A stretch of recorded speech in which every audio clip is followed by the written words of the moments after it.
Setelah terjadinya hujan lebat yang mengguyur beberapa kecamatan di Kluth Raya, Aceh Selatan pada Selasa 7 Juli 2020, Kampung Lawi Buluh Didi, Kecamatan Kluth Timur mengalami banjir.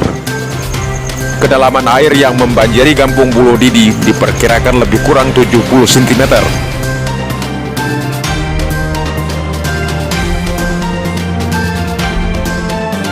Info yang kita terima, air parit yang berada di pinggiran jalan lintas umum tiba-tiba meluap hingga sejumlah rumah yang berada di kampung tersebut ikut terendam. Salah satu warga setempat juga mengatakan untuk mengatasi beberapa titik yang tersumbat, Gecik Amrillah juga ikut turun ke lokasi untuk membantu warga.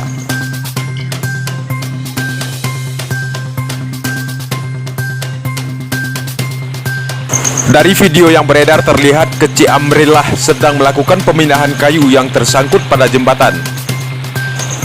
Selain itu, warga yang berada di sekitar juga ikut membersihkan untuk memudahkan air mengalir. Sampai berita ini kita kabarkan, wilayah Kluth Raya masih dalam keadaan hujan lebat.